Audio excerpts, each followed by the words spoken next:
Sala, Gina, I am in Old Arabi, and I want to show you some of the power lines that are down here. I can tell you, as my partner Hudson Miller and I walk down the street here, we are just arriving here in Arabi. All of the major streets have been shut down. They are not letting traffic through right now as first responders are trying to get out and keep people off of the main roads. There's no power whenever you drive from New Orleans through the lower Ninth Ward. All of the power is out, and then you can see, just look at the power lines that are totally shredded, and you can't see that when you're driving around. Watch your step there, Harrison. There's also this, looks like it was a house. You can't even tell what these structures were just an hour ago. There are people, Hudson, look over here. There are people warning of natural gas leaks. You can smell the gas in the air. They have people with flashlights looking for people, looking for neighbors, looking to see if their house is still standing, if they went around for cover. And then, Hudson, if you want to just zoom around, you can see even the power lines are draped with tin roofs like tissue paper. You saw the house just behind me, and then there are others that are untouched. This is the devastation that you see with a hurricane. With a tornado, rather. I'm so used to saying hurricane being here in South Louisiana. So let's look again at this house over here. It looks like potentially a two-story structure, possibly. Let me see if I can get this gentleman to talk to you. Hi, I'm Jennifer with WDSU. Describe what you're seeing in your neighborhood. I mean, it's words can't describe it. It's pretty devastating. In my uncle's house, him and my little cousin were stuck. My aunt luckily got through all the power lines, came over here, pulled him out. Cops and stuff came, fire department came. Two-story over there is totally destroyed. That was a two-story, if you can see it back there.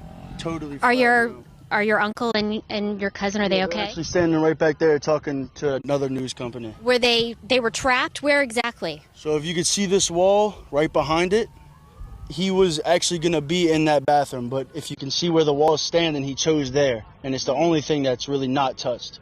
Luckily, he didn't pick there because power lines are all on top of it, and I mean, we all know how that would have been. And then what about your house? I actually live a little bit up toward, the port, so I was actually good, but I mean, for these people, I mean, not even. Even from where you live up toward the port, could you hear it? Could you see it? Oh yeah, you could definitely hear it and you could see it. We were watching it actually the whole time, watching the sky just blow up everything. And then as soon as we got the call, we came over here quick. I mean, cops are on site before us, so I mean, I know they knew.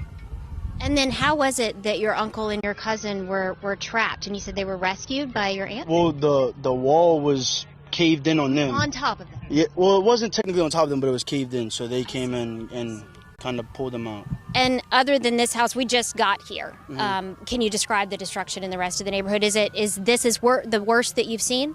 Well, I mean, I ain't never seen a two-story collapse like that, and that two-story is smaller than this. There's absolutely nothing standing, so. I was watching the video that we had on WDSU of the tornado as it crossed through the lower Ninth Ward and just cut a path right through your neighborhood. And it just seemed like it wouldn't quit. It was on the ground for forever. What was it like to be this close? Well, I actually stayed for Ida, so I mean, I've seen everything, but I mean, I haven't seen this up close, so I still couldn't tell you how it is up close. But from afar and watching it, it's still. You get nervous, you shake, you wonder, you're like thinking if everyone's gonna be okay. Hopefully everyone is, but I mean, as you can see, it's not always gonna be that way. But I would say it's pretty scary.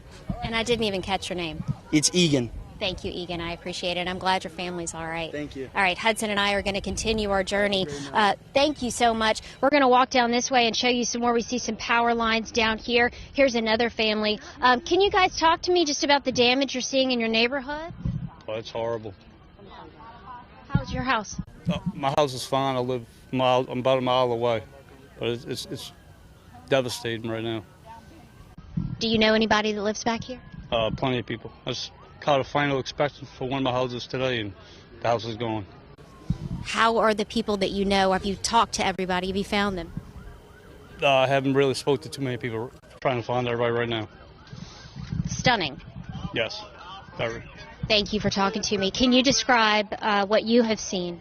Just total devastation. This is just crazy. We watched the tornado from my house come across, and we live in Chalmette Vista. And we knew that our family members lived in this house, well, friends of our family. And so we just immediately started calling people, and they told us they were trapped in the house, and so we got in our cars and came here. So you were involved in a rescue within the hour? We weren't involved in the rescue. We got here right after the fire department got them out, but yes. I mean, it's just, when we got here, there was very little police presence, very little fire presence, and it was horrible. It's horrible right now. We know everybody, we know so many people around here, and it's just hoping that everybody's okay.